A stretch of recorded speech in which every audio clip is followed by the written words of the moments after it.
저희 계속해서 민수기 공부하겠습니다. 저희가 앞선 시간에부터 계속해서 믿는 사람의 영적 싸움에 대해서 살펴봤었죠. 일단 본문은 민수기 31장 1절부터 5절을 읽겠습니다. 주께서 모세에게 말씀하여 이르시되 미디안 족속에게 이스라엘 자손의 원수를 갚으라. 그 뒤에 내가 내 백성에게로 거두어지리라 하시니 모세가 백성에게 말하여 이르기를 너희 중에서 얼마를 무장시켜 싸움에 보내고 그들이 가서 미디안 족속을 치고 미디안에게 주의 원수를 갚게 하라. 너희는 두루 이스라엘의 모든 지파에서 각 지파에서 1000명씩을 뽑아 싸움에 보낼지니라 하매 이 이스라엘의 수천 중에서 각 지파에서 1000명씩 넘겨주니 12000명이 싸움을 위해 무장하니라. 먼저 잠깐 기도하겠습니다. 하나님 아버지, 주님께서 주신 말씀으로 인해 감사드립니다. 저희가 주님의 말씀으로 무장해서 저희의 대적들에 대해서 능히 맞서 싸울 수 있도록 도와주시고 항상 주님 안에서 승리할 수 있도록 도와주시기 원합니다. 예수님의 이름으로 기도드렸습니다. 아멘.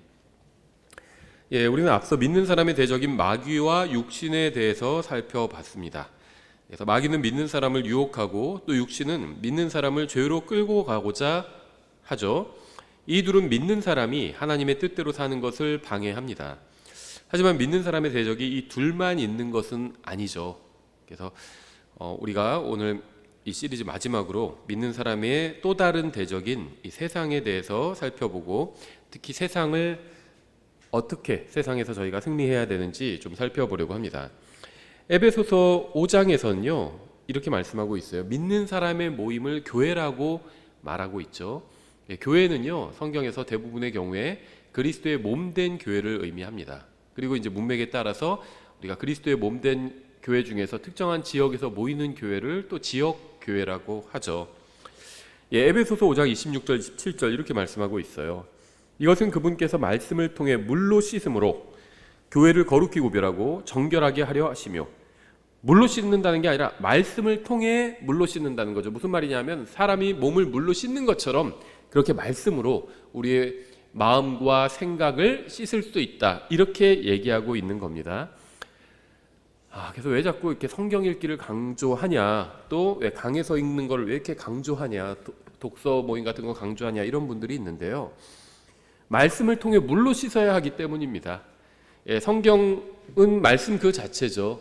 강에서나 저희가 다른 출간한 도서들은요 이 말씀을 읽는 걸 도와주는 책들이죠. 그래서 저는 밥과 반찬이다 이렇게 말씀드렸죠. 한국 사람 주식은 밥입니다. 그런데 반찬은 밥을 맛있게 먹는데 도움을 주는 것들이잖아요. 저희가 출간하는 책들은 이 성경을 읽는데 도움을 주는 책들입니다. 그래서 말씀을 더 잘 소화하기 위해서 저희가 이제 이 강에서나 다른 책들을 읽는 것을 강조하고 있는 거죠. 그래서 말씀을 통한 물로 우리가 씻어야 하기 때문에 이 말씀 읽는 것을 강조하는 거고요. 앞으로도 강조할 겁니다. 계속해서. 다시 읽으면 이것은 그분께서 말씀을 통해 물로 씻음으로 교회를 거룩히 구별하고 정결하게 하려 하시며, 또 그것을 점이나 주름이나 그런 것이 없는 영광스러운 교회로 자기를 위해 제시하려 하심이며, 자기는 하나님 말하는 거죠. 교회가 거룩하고 흠이 없게 하려 하심이라. 그래서 이 말씀을 통해서 교회를, 믿는 사람들을 깨끗이 씻고 결국에는 거룩하고 흠이 없게 하기 위해서 말씀의 물로 씻는다, 이렇게 말씀하고 있는 겁니다. 우리는 영광스러운 교회로 부름받았고요, 세상에서 거룩하고 흠이 없게 살도록 또 부름받았습니다. 세상에서부터 그런 겁니다. 하늘나라에선 당연히 거룩하고 흠이 없겠죠. 이 세상에서부터 거룩하고 흠이 없을 수 있다는 겁니다. 죄로 가득 찬 세상에서 어떻게 하면 깨끗하고 순수하게 살아갈 수 있을까요? 우리가요 이 세상이 더러운지를 잘 모르는데요. 왜 그러냐면 우리가 이 세상 안에서 살고 있기 때문이에요. 세상 안에 있으니까 이게 더러운 걸 모르는 겁니다. 세상 밖에 나가서 보면 세상이 얼마나 더러운지를 아는데, 근데 세상 밖에 계신 분이 있죠. 바로 하나님이에요. 하나님은 세상 밖에 계시죠. 하나님께서 세상을 보시니까 세상이 너무 더러운 겁니다. 그래서 세상에 물들지 말고 동화되지 말라고 그렇게 말씀하시는 거죠. 하나님께서 우리를 순수함과 또 거룩함과 깨끗함으로 부르셨습니다. 주님께서는 우리에게 아무런 능력도 주지 않으시고 그저 거룩하고 깨끗하게 살라고 하지 않으셨습니다. 주님께서 성령님을 통해서 우리가 주님의 뜻대로 세상에서 의롭고 거룩하게 살 수 있는 능력을 주신 겁니다. 그러니까 말씀이 어떤 우리가 깨끗하게 살 수 있는 재료라면 성령님은 어떤 동력이 될 수 있는 거죠. 물론 성령님은 인격을 가진 하나님입니다. 지정의를 갖고 계시는 하나님이죠. 우리가 우리 자신을 내어드리면 성령께서 우리 안에서 일하실 수 있다는 겁니다. 어떤 지난주 오후 공부에 누가 하나님이 어떻게 사람을 변화시키냐 이렇게 얘기했더라고요. 무슨 말이냐면 제가 다른 사람을 변화시키려고 하지 말고 그 사람을 변화시킬 수 있는 하나님께 기도해라 이렇게 얘기를 했더니 하나님께서는 사람을 변화시키지는 않는다. 사람이 각자 알아서 하는 거지. 뭐 이런 취지의 얘기를 하시는 것 같아요. 하나님께서 사람을 변화시키시죠. 변화받은 사람들 굉장히 많아요. 하나님의 말씀으로 변화받고요. 물론 이제 그렇게 변화받기 위해서는 또 우리가 자신을 주님께 내어드려야 됩니다. 그러면 주님께서는 우리를 변화시켜 주시는 거죠. 우리가 내어드리지도 않으면 주님께서 변화시켜 주실 수는 없어요. 그러면은 결국엔 자기가 자기를 내어드려야 되는 거 아니냐. 근데 이제 마찬가지입니다. 이게 우리가 다른 사람을 위해서 기도할 때 그 사람의 구원을 위해서 기도할 수도 있고요. 그 사람의 영적 성장을 위해서 기도할 수 있죠. 그런데 구원받고 그 사람이 영적으로 성장하는 것은 결국 그 사람에게 1차적으로는 달려 있습니다. 근데 그렇다고 해서 그 사람이 원하면 자기가 원한다고 해서 자기 스스로 구원받고 자기 스스로 영적 성장할 수 있는 건 아니죠. 하나님께서 구원할 수 있는 은혜와 또 영적으로 성장할 수 있는 은혜를 다 주셨기 때문에 그렇기 때문에 우리가 이제 원하면 구원받고 영적으로 성장할 수 있게 된 거죠. 결국 하나님께서 일하셔야 된다는 겁니다. 우리를 구원하시는 것도 결국 하나님이에요. 다만 하나님께서 원하지도 않는 사람을 구원해 주시는 건 아니죠. 원하는 사람을 구원해 주시는 거죠. 영적인 성장도 마찬가지입니다. 우리가 영적인 성장을 원해야 하나님께서 우리를 영적으로 성장시키실 수가 있는 거죠. 우리가 원하지 않으면요 영적으로 성장시킬 수가 없어요. 그러한 점에서 우리가 결정하는 것은 맞습니다. 하지만 우리가 결정했기 때문에 구원받고 영적으로 성장하는 것이 아니라 하나님께서 그러한 토대를 다 마련해 주신 거잖아요. 그래서 제가 기도에 대해서 말씀드릴 때 여러 번 말씀드렸는데요. 우리가 다른 사람의 구원을 위해서 기도하는 건 그 사람 구원받게 해주세요 이렇게 기도하는데 결국 그 사람이 예수님을 영접해야 받아들여야 구원받는 거잖아요. 그럼 구원을 위한 기도는 결국 뭐냐 하면 그 사람이 구원받을 수 있는 기회를 한 번 더 달라는 그런 것을 구하는 거죠. 그렇죠? 그래서 우리가 다른 사람의 구원을 위해서 기도하는 게 그 사람이 뭐 원하지 않아도 하나님께서 억지로 그 사람을 구원받게 해주세요 이런 의미는 아니죠. 그 사람이 구원받을 수 있는 기회를 한 번 더 주십시오. 한 번 더 전도자를 보내주십시오. 한 번 더 복음을 드릴 수 있게 해주십시오. 이걸 기도하는 거죠. 영적인 성장도 마찬가지예요. 다른 사람의 변화받는 것도 마찬가지죠.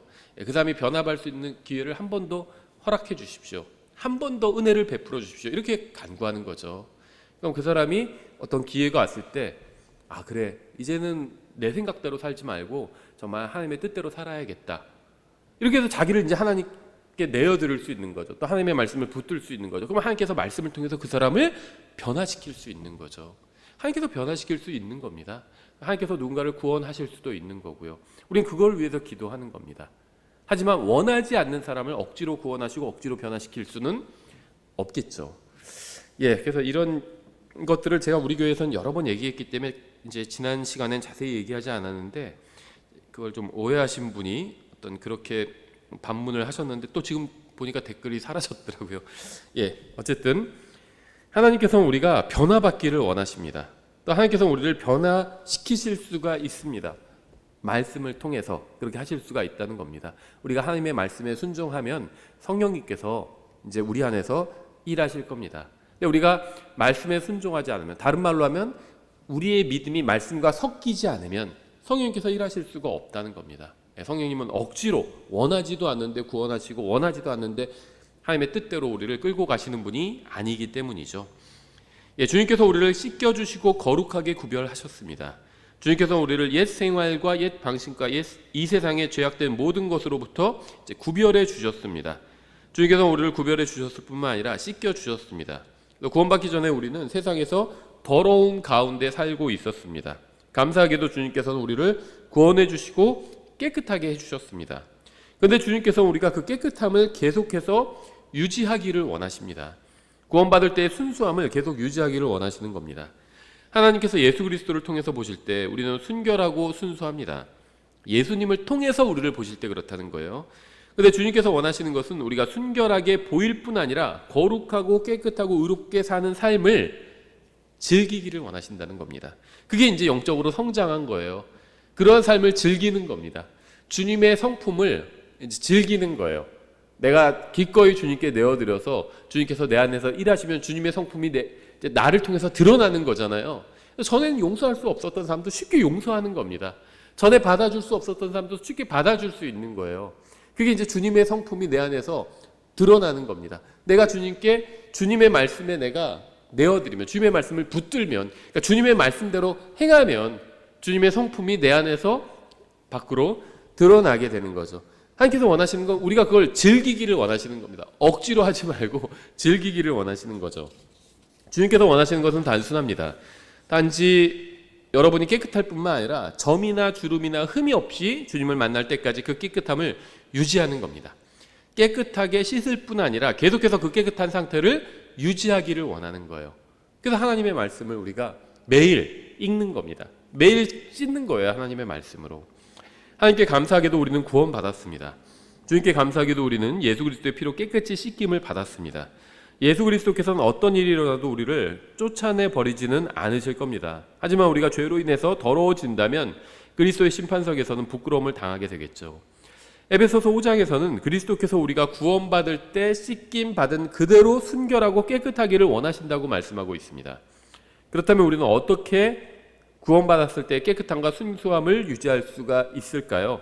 이게 이제 우리의 관건이죠. 하나님께서 무엇을 원하시는지는 알겠는데 우리가 그것을 할 수 있느냐가 이제 우리의 문제겠죠. 디모데전서 6장 13절부터 15절 이렇게 말씀하고 있어요. 모든 것을 살리시는 하나님의 눈앞에서와 본디오 빌라도 앞에서 선한 고백을 증언하신 그리스도 예수님 앞에서, 그러니까 우리는 하나님 앞에 서 있고 또 세상 앞에서도 서 있습니다. 그렇죠? 예수님도 하나님 앞에서와 또 본디오 빌라도 앞에서도 선한 고백으로 증언하셨대. 하나님 앞에서가 아니에요. 그냥 내 의도가 깨끗했으니까 뭐 문제 없지 뭐. 그게 아니라는 겁니다. 본디오 빌라도 앞에서도 선한 고백을 하신 겁니다. 이 사람은 사악한 사람이잖아요. 훌륭한 사람이 아니에요. 근데 이 사악한 이 세상 사람 앞에서도 선한 고백을 유지하신 겁니다. 선한 고백을 증언하신 그리스도 예수님 앞에서 내가 내게 명하노니 너는 우리 주 예수 그리스도의 나타나심이 있을 때까지, 주님께서 오실 때까지 점도 없고 책망받을 것도 없이 이 명령을 지키라. 그분께서 자신의 때에 그 나타나심을 보이시리니 그분은 찬송받으실 유일한 권능자시오 왕들의 왕이시며 주들의 주시니라. 성경은 예수 그리스도께서 그러하셨듯이 우리도 이 세상에서 선한 간증을 가지고 있어야 된다고 말씀하고 있습니다. 그러니까 예수님이 본을 보여주신 것처럼 우리가 그 길을 따라가야 된다 이렇게 말씀하고 있는 거죠. 그러면 먼저 이 선한 고백과 선한 간증이란 무엇일까? 이게 영적 싸움이에요. 저희가 지금 민수기를 우리 그리스도인 믿는 사람들에게 영적으로 적용하고 있죠. 민수기에서는 믿는 사람들이 물리적으로 원수들과 싸웠습니다. 그 원수들은 이 세상 사람들, 특히 가나안 족속들이었는데 왜 가나안 족속이 원수였냐 하면 가나안 족속들은 이 타락한 천사들의 자손과 관련이 있었어요. 가나안 족속들에게 거인들이 있었거든요. 그 거인들은요 타락한 천사들과 관련이 있었습니다. 가나안 족속이 그런 사람들이었어요. 그래서 하나님께서 진멸하려고 하신 겁니다. 그래서 그들과 물리적으로 싸웠죠. 근데 신약의 그리스도인들은 다른 사람과 물리적으로 싸우지 않습니다. 그건 우리의 싸움이 아니에요. 우리의 싸움은 물리적인 싸움이 아니라 영적 싸움입니다. 근데 영적 싸움의 주 전쟁터는 바로 우리의 생각과 마음입니다. 세상과 육신과 마귀가 이 싸움에서 우리에게서 승리를 거두려고 하는 거죠. 근데 우리가 생각과 마음을 하나님의 말씀을 통해서 깨끗이 씻고 지키는 것, 이게 영적 싸움이에요. 다른 게 영적 싸움 아닙니다. 무슨 뭐 불교를 믿거나 이단 교리를 믿는 사람들은 내가 뭐 면박을 줬다, 창피를 줬다, 그게 영적 싸움이 아니라는 겁니다. 영적 싸움은 내 마음에서 일어나요. 그럼 다른 사람들한테서 어떻게 해야 돼요? 하나님의 말씀을 전하면 되는 거죠. 굳이 면박을 줄 필요는 없죠. 뭐 면박을 줄 수도 있겠지만 가능하면 그 사람에게 정말 친절한 마음과 사랑으로 복음을 전하는 거죠. 주님께서 우리에게 그렇게 해주셨잖아요. 그렇죠. 우리 책망하실 때도 있지만 막 우리를 면박을 주시고 그렇게 하기보단 친절하게 우리를 얼마나 오랫동안 기다려 주셨어요. 주님께서 문을 부수고 들어가실 수도 있는데 문 밖에서 두드리시면서 말씀을 통해서 두드리시면서 기다려 주신 거잖아요. 우리도 다른 사람들한테 그렇게 해줘야 된다는 겁니다. 그 다음에 좀 부족해요. 그럼 기다려 주는 거예요. 1년이고 2년이고 더 기다려 줄 수도 있죠. 주님께서 우리를 더 오랫동안 기다려 주셨잖아요. 예, 그리고 영적 싸움은 그래서 다른 사람과 싸우는 게 아닙니다. 교회에서 육신적인 저 형제를 내가 바로잡겠다. 그건 영적 싸움이 아니에요. 영적 싸움은요, 하나님의 말씀으로 내 마음과 생각을 깨끗하게 씻고 지키는 겁니다. 그러면 자연스럽게 다른 사람들한테 예수님께서 다른 사람들을 대하셨던 것과 같은 그런 것이 나로부터도 나갈 수 있게 된다는 겁니다.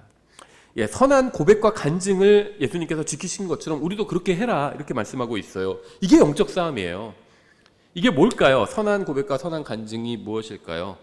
이거는요, 단순히 진리를 선포하는 것이 아닙니다. 선한 고백과 간증을 지키는 것은요, 단순히 진리를 선포하는 것, 그것이 아니라 그 이상의 것입니다. 흠이 없는 거예요. 이건요, 흠이 없는 것. 그렇다면 우리의 간증에 흠을 주는 것은 무엇일까요? 제가 선한 고백과 간증을 지키는 것은 흠이 없는 것이라고 말씀드렸죠. 흠을 주는 건 뭘까요? 그것은 바로 하나님의 말씀대로 살지 못하는 겁니다. 하나님의 명령을 지키지 못하는 거예요. 주님께서 우리를 구원하셨을 때 바로 그 순간 우리를 완전히 의롭게 만들어 주셨습니다. 우리는 구원받은 순간에 하나님 앞에서 완전히 의롭게 되었죠. 주님께서 원하시는 것은 우리가 구원받은 이후에도 계속해서 온전히 의롭게 사는 것입니다. 흠이 없이 완전하기를 원하시죠. 하나님께서는. 흠이 없는 삶은 우리가 증언하는 진리의 가장 큰 증거가 되기 때문이에요. 그러니까 이 흠이 없다는 건요, 뭐냐면 하나님의 말씀을 전하고 그 말씀대로 자기도 사는 겁니다. 그게 흠이 없는 거예요. 세상에서. 그러니까 우리가 진리도 전하고 그 진리가 어떻게 작용하는지를 우리 자신을 통해서 보여주는 겁니다. 저도 뭐 중고 거래를 가끔씩 하는데요. 중고로 뭘 사기도 하고 중고로 뭘 팔기도 해요.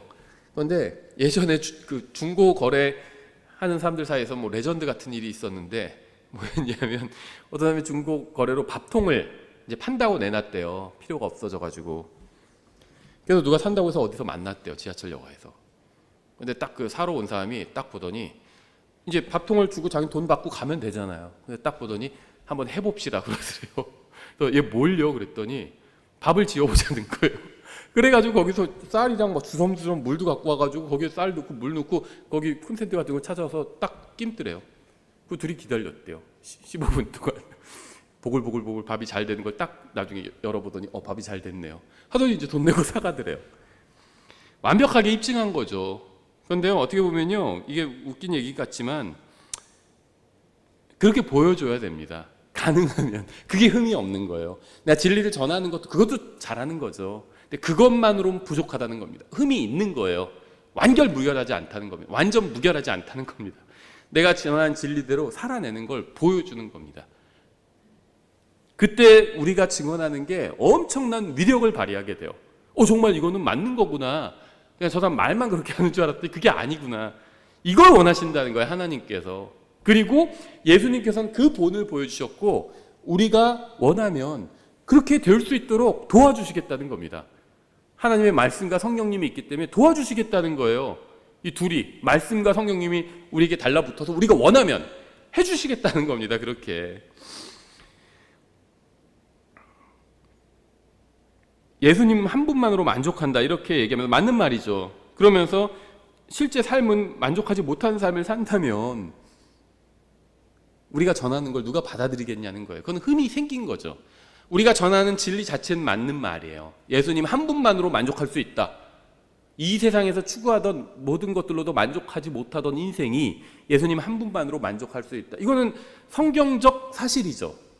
우리가 이런 간증을 하면 좋겠죠, 세상 사람들에게. 그런데 말은 그렇게 하는데 실제 삶은 그렇지 못하다면, 막 이 세상 것들을 너무나도 추구하는 걸 다른 사람들이 본다면, 그럼 우리가 전하는 진리에 흠이 생긴 거죠. 우리로 인해서. 그 진리 자체는 흠이 없지만 사람들이 결국 우리의 증언을 거부하게 되는 거죠. 우린 진리를 전해야 됩니다. 그리고 우리의 선하고 의로운 삶은 우리가 전하는 진리가 사실이라고 강하게 지지해 줄 수 있어야 됩니다. 이게 바로 영적 전쟁이에요. 다른 사람 붙들고 막 싸우고 욕하고 막 나한테, 특히 어떤 사람과 싸우면 자기를 불편하게 하는 사람과 싸우고, 그 사람은 육신적이고 나는 영적인데 뭐 그럴 수도 있죠. 그래서 내가 그 사람을 뭐 예를 들면 훈계하고 어떻게 하고, 이게 영적 싸움이라고 생각한다는 겁니다. 그건 영적 싸움이 아니에요. 히브리서 9장 14절 이렇게 말씀하고 있습니다. 하물며 영원하신 성령을 통해 자신을 점없이 하나님께 드린 그리스도의 피는 죽은 행위로부터 너희 양심을 얼마나 더 많이 깨끗하게 하여 살아계신 하나님을 섬기게 하겠느냐. 뭐에 관심을 성경에서 두고 있는지가 보이죠. 우리 양심을 깨끗하게 하는 것, 여기에 관심을 두고 있습니다. 하나님께서는 다른 사람의 양심이 아니에요. 다른 사람 각자 자기 양심을 깨끗하게 하면 되는 거죠. 다른 사람 상관없어요. 그 사람 왜 그렇게 했을까, 무슨 동기로 했을까, 그걸 우리가 어떻게 알아요? 그건 상관없습니다. 하나님께서 알아서 하실 거예요. 하나님과 그 사람과의 관계죠. 자기의 양심을 하나님의 말씀과 그리스도의 피로 깨끗하게 씻는 겁니다. 거기에 하나님은 관심을 두고 계시다는 거예요. 거룩하신 하나님께서는 이 세상에 오셨습니다. 그분은 온전히 하나님이셨고 또 동시에 온전히 사람이셨죠. 100% 하나님이고 100% 사람이 되셨습니다. 그분은 이 세상의 모든 사람과 동일하게 시험을 받으셨지만 죄는 짓지 않으셨죠. 주님께서는 인간의 몸을 입고 이 세상에 오셨을 때부터 십자가 달려 죽으실 때까지 전혀 흠이 없으셨습니다. 어떤 죄도 짓지 않으셨죠. 말씀하신 대로 살았습니다. 자기가 전한 진리대로 사셨어요. 그런데 우리에게 이게 너무 먼 얘기로 느껴질 수가 있습니다. 그렇죠? 여러분은 멀리 하늘나라에 계신 주님을 믿고 있는 것이 아닙니다. 이 세상에 오셨다가 하늘로 가신 예수님께서는 성령님을 통해서 우리 안에 들어오셨어요. 주님께서는 인간의 몸을 입고 이 세상에 계셨을 때 이 모든 시험을 이기고 승리하신 것처럼 지금 여러분의 몸 안에 계시는 중에도 동일하게 모든 시험을 이기고 승리하실 수 있습니다.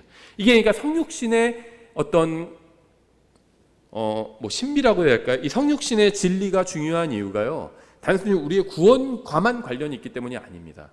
성육신은 물론, 예수님의 성육신은 우리의 구원과 관련이 있죠. 예수님이 성육신 전에는 온전히 하나님이셨죠. 그래서 하나님 쪽만 대리할 수 있었어요. 그렇죠? 하나님이니까. 근데 인간 쪽은 대리할 수가 없었습니다. 인간이 아니니까. 그래서 인간이 되셨죠. 그래서 인간도 대리하기 시작하신 거죠. 온전히 하나님이시기 때문에 하나님을 대리하셨고, 온전히 인간이시기 때문에 인간을 대리하신 겁니다. 그게 가능했죠. 이게 이제 우리의 구원과 관련이 있는 거죠. 근데 이게 다가 아니라는 겁니다. 예수님이 인간의 몸으로 오셨죠. 100% 인간이 되셨다고 제가 말씀드렸죠. 그래서 뭘 하셨죠? 100% 인간의 몸으로 뭘 하셨죠? 완벽한 삶을 사셨다는 겁니다. 그러면 지금 예수님께서, 예수님의 그 영이, 성령님께서 우리 안에 들어와 계시잖아요. 100% 인간의 몸 안에 들어와 계시죠. 그분은요, 우리의 몸을 가지고 완벽한 삶을 사실 수 있다는 겁니다. 어떻게 하면? 우리가 그분께 내어드리면. 우리는 해본 적이 없어요. 항상 실패만 했잖아요. 완벽한 삶은커녕 실패만 하면서 죄만 지으면서 살았어요. 그것도 구원받은 이후에도, 다른 성경을 알고 나서도. 그런데 우리 안에 계신 성령님께서는 인간의 몸을 가지고 완벽한 삶을 사셨다는 겁니다. 하나님을 온전히 기쁘게 해드리는 삶을 사셨다는 거예요. 그럼 우리가 그분께 내어드리면 그분께서 그렇게 하실 수 있다는 겁니다. 그렇죠. 주님께서는 2000년 전에 인간의 몸 안에 계실 때 죄를 이기신 것처럼 지금 우리 몸 안에 계시면서도 죄를 이기실 수가 있습니다. 우리를 깨끗하게 하셨던 예수님께서는 지금도 우리 안에 거하시면서 우리를 깨끗하게 유지시켜 주실 수가 있다는 겁니다. 우리를 거룩하게 해주셨던 그분께서 우리의 거룩함을 유지시켜 주실 수 있다는 겁니다. 우리는 우리를 구원하신 예수님, 우리를 다시 데려가실 예수님에 대해서 이야기를 합니다. 그런데 예수님께서는 우리를 구원하시고 우리를 데려가실 뿐만 아니라 지금 우리 안에 거하시면서 우리가 세상에서 거룩하게 살도록 인도해 주신다는 겁니다. 우리를 구원해 주시고 우리를 나중에 데려가시고, 이게 다가 아니라는 거예요. 그 사이에 빈 게 있잖아요. 구원받은 이후부터 데려가시기 전까지 우리의 인생이죠. 이 우리의 인생 가운데서도 주님께서 일하실 수 있다는 겁니다. 하실 일이 있다는 거예요. 베드로서 3장 13절 이렇게 되어 있습니다. 그럼에도 불구하고 우리는 그분의 약속에 따라 의가 거하는 새하늘과 새 땅을 기다리는도다. 여기까지만 믿는 분들이 많아요. 킹제임스 성경 진영에서. 그 새하늘과 새 땅, 미래에 있을 일들. 근데 14절에 이어지죠. 그러므로 사랑하는 자들아, 너희가 그러한 것들을 기다리나니, 우리죠. 성경대로 믿는 사람들이 다 이런 걸 기다리고 있잖아요. 너희가 점도 없고 흠도 없이 화평 중에 그분께 발견되기를 힘쓰라. 그러니까 성경이 뭘 강조하고 있는지를 우리가 볼 수 있죠. 교리도 중요합니다. 근데 교리만 아는 건 절반만 아는 거예요. 그래도 뭐 절반이면 됐지 이렇게 생각하시는 분들이 있는데 그렇지 않아요. 뭐 다리가 하나만 있으면 됐지. 이런 사람 없어요. 그렇죠? 두 다리가 있어야죠. 아이가 태어났는데 다리가 하나뿐이 없어요. 그러니까 그래도 뭐 하나 있으면 됐네 뭐. 이런 사람 없다는 겁니다. 아이가 태어났는데 다리가 하나뿐이 없으면 걱정하겠죠. 이 험한 세상에서 두 다리 갖고도 쉽지 않은데 한 다리로 어떻게 살까? 부모라면 그렇게 걱정하겠죠. 예, 바른 교리를 아는 거 중요합니다. 이게 있어야 돼요. 이게 한쪽 다리입니다. 근데 그걸로는 부족해요. 점도 없고 흠도 없는 삶을 이 세상에서도 살아야 된다는 겁니다. 근데 그게 우리의 힘으로는 불가능합니다. 예. 근데 우리가 성령님께 내어드리면 성령님께서는 하실 수가 있어요. 왜냐하면 성령님께서는 그런 경험이 많으시거든요. 해보신 적이 있거든요. 인간의 부족한 육체를 가지고도 온전히 하나님을 기쁘시게 해드리는 삶을 사신 적이 있어요. 언제? 예수님의 몸을 갖고 그렇게 사신 적이 있어요. 그래서 그렇게 하실 수 있다는 겁니다. 그래서 이게 절반이에요. 교리만 아는 건. 킹제임스 성경 진영 독립춘회에서는 교리만 아는 거를 강조를 하죠. 그것만은 부족하다는 겁니다. 다른 절반, 우리가 이 세상에서 하나님의 말씀대로 사는 것, 그게 있어야지 하나님 앞에서 온전하게 뒤뚱거리지 않고 깽깽이라고 저희는 그랬는데 한 발로 막 뛰어가는 거, 그렇게 뛰지 않고 온전하게 품위 있게 걸을 수 있는 거죠. 그럼에도 불구하고 우리는 그분의 약속에 따라 의가 구하는 새하늘과 새 땅을 기다리는도다. 교리죠. 그러므로 사랑하는 자들아, 너희가 그러한 것들을 기다리나니, 그 교리를 믿죠. 우리가 너희가 점도 없고 흠도 없이 화평주게 그분께 발견되기를 힘쓰라. 그렇게 살라는 겁니다. 그렇죠. 우리는 지금 현재 하늘과 땅이 다 타버릴 것을 알고 있습니다. 주님께서는 새 하늘과 새 땅을 세우실 겁니다. 이러한 사실을 모두 알고 있는 우리는 어떻게 살아야 할까요? 점도 없고 흠도 없는 삶을 살라는 겁니다. 자신을 깨끗하게 지키라는 거예요. 근데 하나님께서는 우리가 하지 못할 것을 명령하지 않으시죠. 할 수 있다는 거예요. 도와주시겠다는 겁니다. 우리 혼자는 못해요. 점도 없고 흠도 없는 삶을 살 수가 없어요. 도와주시겠다는 거예요. 그래서 하라는 겁니다. 도와줄 테니까 하라는 거예요. 아이가 그럴 때 있죠. 뭘 하라고 했는데 이거 너무 어려워요. 그럼 뭐라고 하죠? 도와줄게 한번 해봐. 이럴 때가 있죠. 부모가. 그런 겁니다. 하나님께서도 도와줄게 한번 해봐 이러시는 거예요. 우리가 못한다고 하니까 언제 너 혼자 하래? 도와줄 테니까 해봐 이러시는 겁니다. 이 세상은 여러분이 이 세상과 어울려 살기를 원합니다. 이미 구원받은 여러분이 이 세상 사람들처럼 똑같이 죄를 짓고 살기를 원합니다. 그러면 여러분이 전하는 진리가 아무런 능력이나 설득력도 없을 것이기 때문입니다. 우리가 전하는 진리를 무력화시키는 거예요. 우리가 세상과 똑같이 살면. 만일 구원받은 사람과 구원받지 못한 사람이 똑같은 죄를 짓고 살아간다면 구원받지 못한 사람들은 구원받은 사람들이 전하는 진리의 말씀을 들으려고 하지 않을 겁니다. 만일 제가 하나님의 은혜로 신실하게 살아가면서 깨끗한 삶을 살고 복음을 전하면서 20년을 훌륭한 그리스도인으로 산다 해도 오늘 밤에 부정한 짓을 저지르다면 그동안 선하게 살았던 것은 모두 아무런 소용이 없어지게 됩니다. 그렇죠? 하나의 죄로 인해서 간증이 다 무너질 수 있다는 겁니다. 단 하나의 흠과 단 하나의 점과 단 하나의 죄로 모든 걸 망쳐버릴 수 있다는 거예요. 구원을 잃어버린다는 게 아닙니다. 간증을 잃어버린다는 거예요. 간증을. 그래서 주님께서는 성경에 거듭해서 점도 없고 흠도 없이라는 말을 하시는 겁니다. 단 하나의 점과 단 하나의 흠과 단 하나의 죄가 수십 년 동안 쌓은 모든 간증을 망쳐버릴 수 있다는 겁니다. 구원은 못 망쳐요. 하지만 간증은 망칠 수 있어요. 물론 주님께서는 모든 죄를 용서해 주실 수 있지만 세상 사람들은 그렇지 않아요. 하나님께 용서받는 건 굉장히 쉽습니다. 진실한 마음으로 용서를 구하면 되는데 세상에서 용서받는 건 쉽지 않아요. 진실한 마음으로 용서를 구해도 용서해 주지 않는 경우들이 있잖아요. 예수님의 피로 씻을 수 없는 죄는 없습니다. 우리는 이 사실을 잘 알고 있어요. 하지만 이 세상은 그러한 진리를 믿지 않습니다. 그래서 단 하나의 죄로 우리의 모든 간증이 사라져 버릴 수도 있는 겁니다. 우리는 예수님께서 놀라우신 분이고 대단하신 분이라고 이야기합니다. 예수님께서 우리를 구원해 주시고 우리에게 엄청난 일을 해주셨다고 말합니다. 이 세상 그 무엇보다 예수님이 소중하다고 얘기합니다. 하지만 우리가 신실하게 살지 않는다면 이러한 말은 아무런 의미 없는 공허한 말일 뿐이에요. 살인자가 무슨 막 사람 인류애를 얘기하면 그 말은 아무 의미가 없어요. 그렇죠? 아무리 인류애에 대해서 사람을 사랑해야 된다 이런 말을 아무리 그럴듯하게 잘해도 살인자라면 아무도 그 사람 말을 듣지 않을 겁니다. 그렇죠? 공허한 말이에요. 아무리 주님이 최고라고 말해도 이 세상을 추구한다면 그거는 거짓말일 뿐이겠죠. 제가 간증을 망친다면 그것은 단지 저의 간증만 망친 것이 아니라 우리의 간증을 망친 겁니다. 여러분 개인의 간증은요 단지 한 사람만의 간증만이 아니라 우리 모두의 간증이에요. 왜냐하면 교회는 한 몸을 이루고 있기 때문입니다. 그러므로 단 한 사람의 그리스도인이 죄를 짓고 간증을 망친다면 그리스도의 몸 전체가 비난을 당하고 간증을 잃게 되는 겁니다. 저는 어떤 그리스도인들도 간증을 잃지 않기를 바랍니다. 어떤 목사도 간증을 잃지 않기를 바라요. 어떤 그리스도인들도 죄를 짓지 않기를 바랍니다. 왜냐하면 어떤 한 사람의 그리스도인이 간증을 망치면 그 사람 개인만의 간증이 망가진 것이 아니기 때문에 그런 겁니다.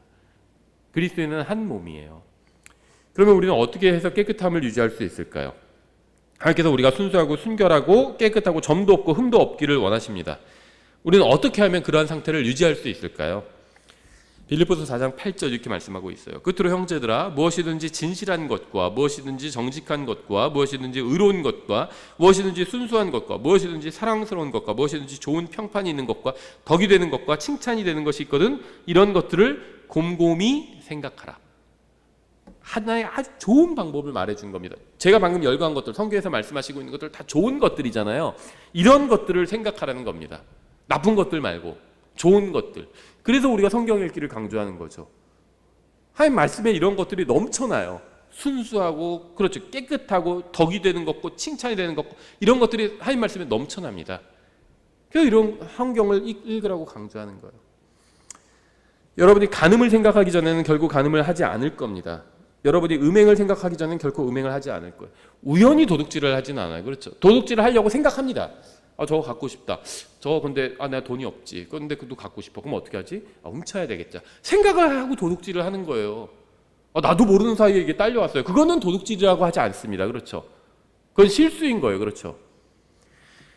죄를 짓기 전에는 다 생각을 한다는 겁니다. 실수로 죽이면 그걸 살인이라고 부르지 않아요. 그냥 과실치사라고 부르죠. 과실치사는 살인이 아니에요. 실수로 죽인 건 살인이 아닙니다. 살인은 어떻게 하죠? 죽이려고 계획까지 세우잖아요. 모의 막 시험도 해보고요. 생각을 한다는 겁니다. 죽이는 것을, 살인하는 것을. 그래서 그런 걸 생각하지 말라는 거예요. 단순 마음으로도 나쁜 걸 생각하지 말라는 겁니다. 죄를 생각하지 말라는 거예요. 여러분이 길을 가고 있을 때 주위에 있는 간판을 볼 수 있죠. 간판을 한 번 보면서 가는 것과 그 간판을 생각하면서 가는 것은 큰 차이가 있습니다. 여러분이 무엇인가를 볼 수는 있지만 그걸 생각하지 않을 수는 있어요. 무엇인가를 보는 것과 그것을 생각하는 것과는 서로 별개의 일입니다.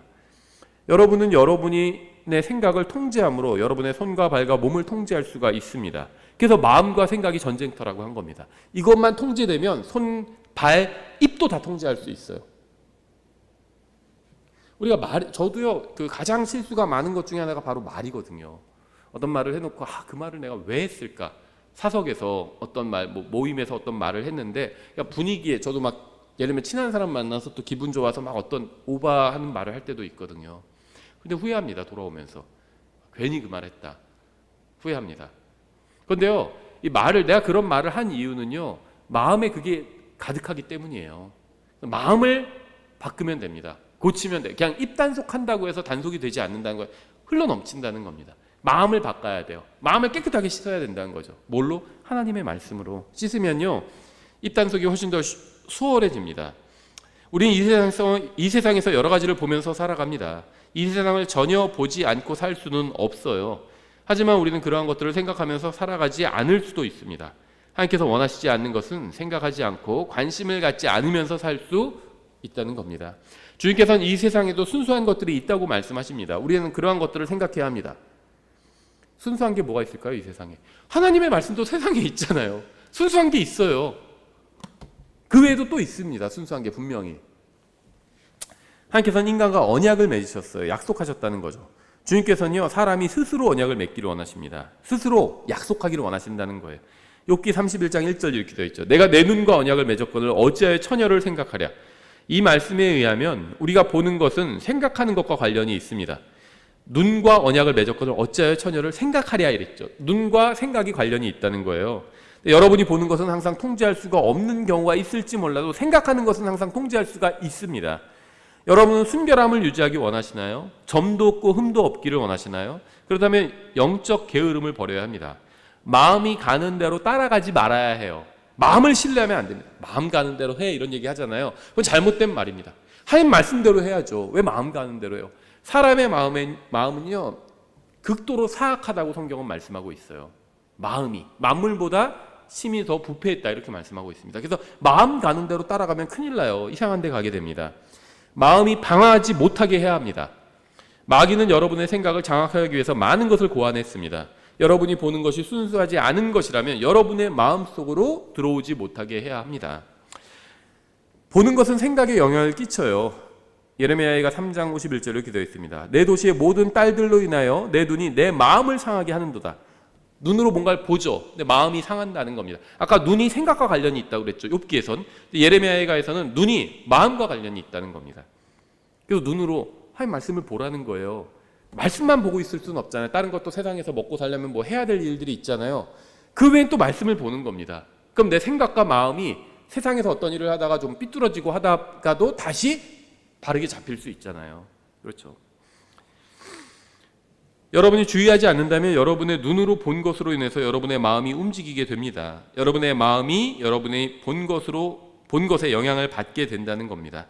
그래서 주님께서는 여러분의 눈과 여러분의 마음 사이에 있는 여러분의 생각을 바른 곳에 두라고 말씀하시는 겁니다.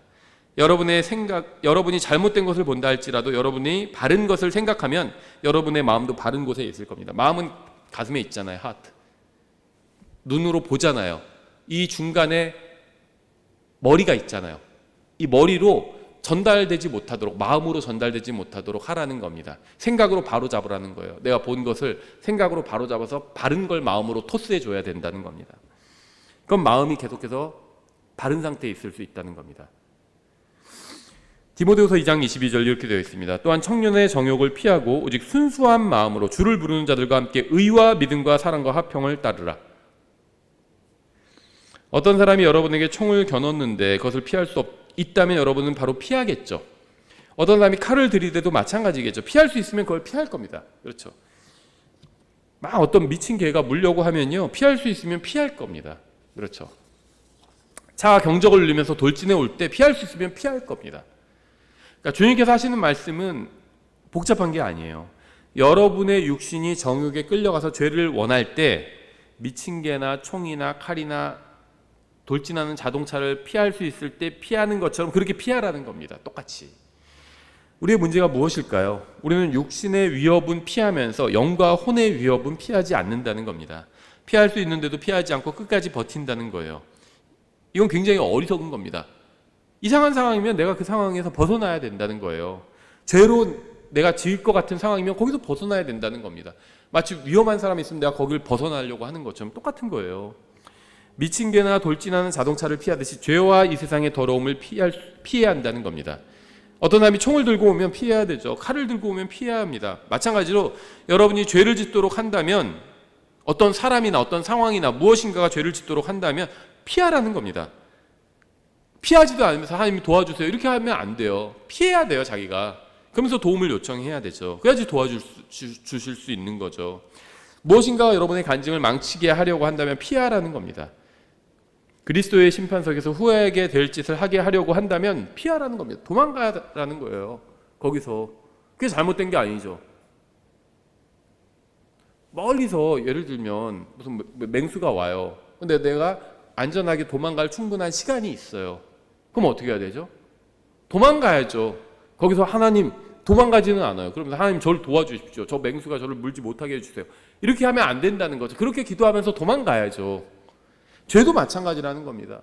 죄를 지을 상황이나 환경이나 무엇인가가 있는데 피하지 않고 하나님 제가 죄를 짓지 않게 해주세요. 도와주실 수가 없어요. 도망가야죠. 기회를 주셨잖아요. 그게 도와주시는 거거든요. 자신을 이 세상의 더러움으로부터 지키는 방법은 바른 것을 생각하고 죄를 피하는 겁니다. 근데 야고보서 3장에서는 이렇게 말씀하고 있어요. 3장 17절에서 그러나 위로부터 난 지혜는 첫째 순수하고 다음으로 화평하며 부드럽고 간청을 잘 들어주며 긍휼과 선한 열매로 가득하고 차별이 없고 위선이 없나니. 순수한 상태를 유지하고 싶으신가요? 그러면 전능하신 하나님께서 하신 말씀을 읽어야 합니다. 이 세상의 지혜로는 순수함을 지킬 수가 없어요.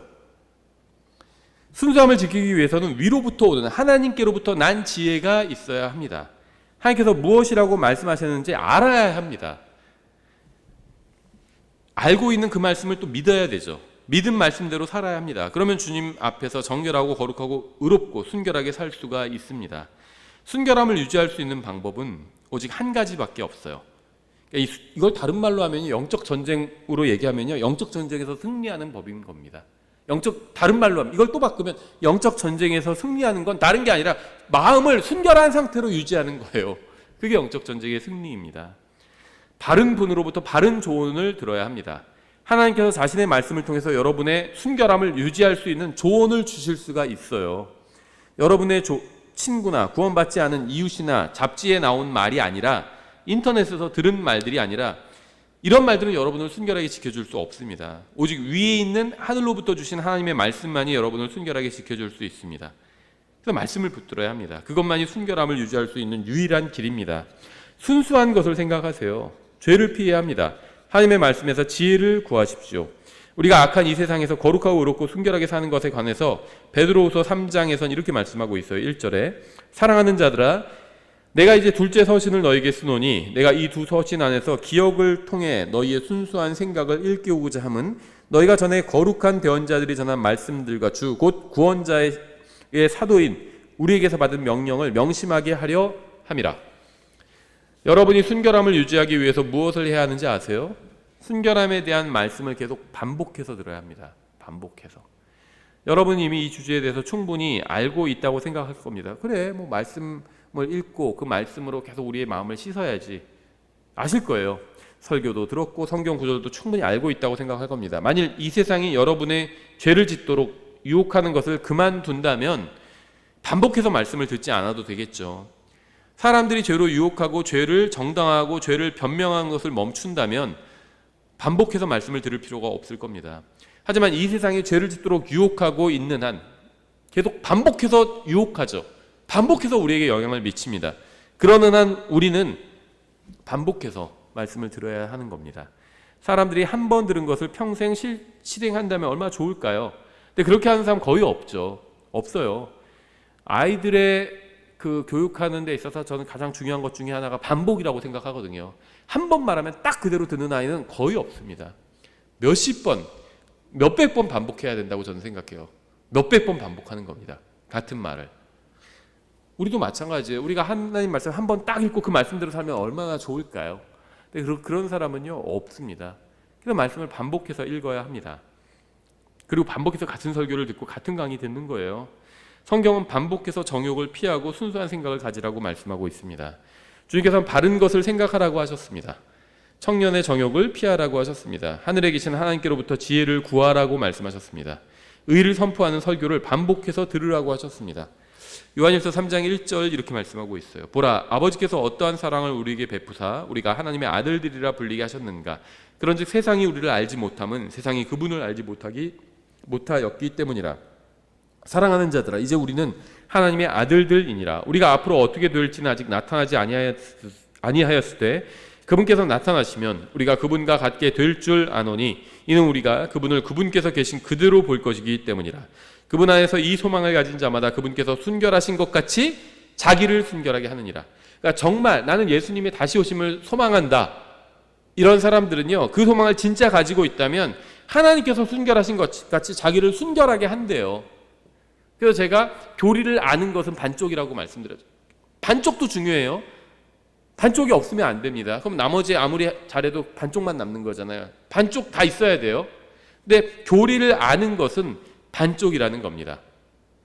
그분께서 나타나실 것, 그걸 우리가 소망하는 것, 이게 반쪽이라는 겁니다. 그게 교리잖아요. 예수님의 휴거, 재림에 대한 교리잖아요. 그것도 알고 그 다음에 그분께서 순결하신 것 같이 자기를 순결하게 하는 것, 이게 말씀대로 사는 거죠. 이게 또 다른 반쪽인 겁니다. 복잡한 문제가 아니죠. 간단한 문제입니다. 다른 남자와 간음을 하려는 여자가 있다고 한번 가정을 해볼게요. 근데 잠시 후에 남편이 와요. 그 사실을 알고 있습니다. 그럼 간음을 포기하겠죠. 요한일서 3장은요, 우리가 자신을 순결하게 하기 위한 좋은 동기를 알려주고 있어요. 만일 예수님께서 오늘 오신다면 내가 하려고 하는 일을 계속 할 수 있을까요? 만일 예수님께서 오늘 오신다면 내가 그 일을 하는 중에 주님을 만나도 괜찮을까요? 이것은 우리가 자신의 순결함을 지키는 데 굉장히 강력한 동기가 될 수 있습니다.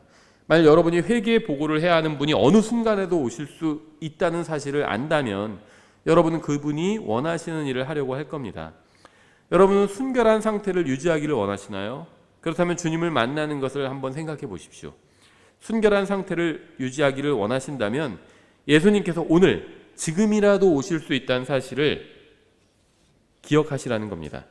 만약 주님께서 오늘 오시는 것을 안다면, 오늘 오실 수 있다는 사실을 안다면 방탕한 생활을 하지는 않겠죠.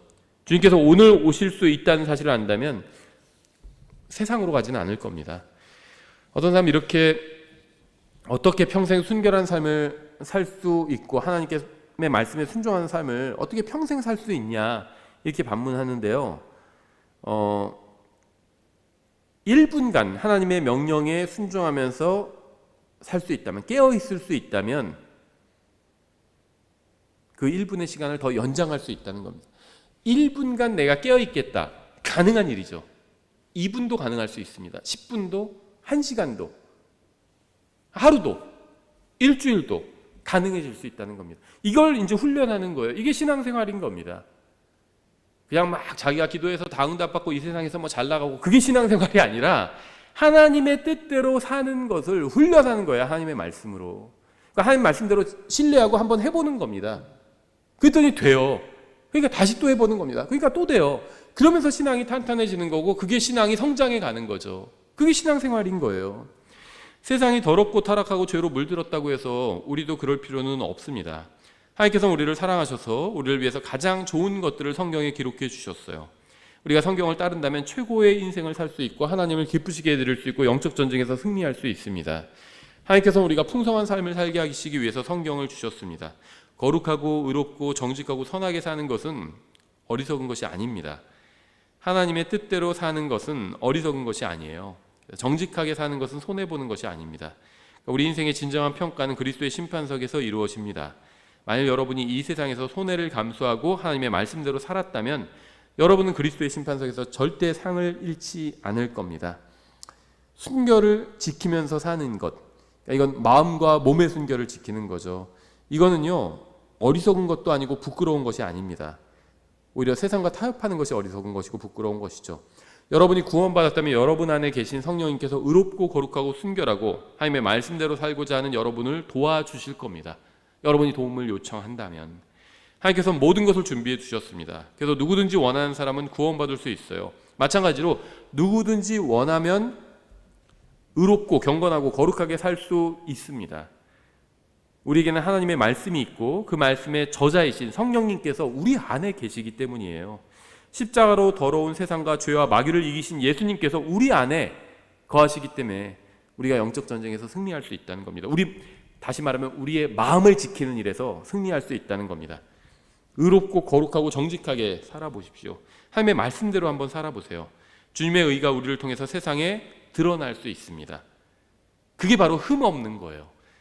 주님의 말씀이 우리 안에서 이루어질 수가 있습니다.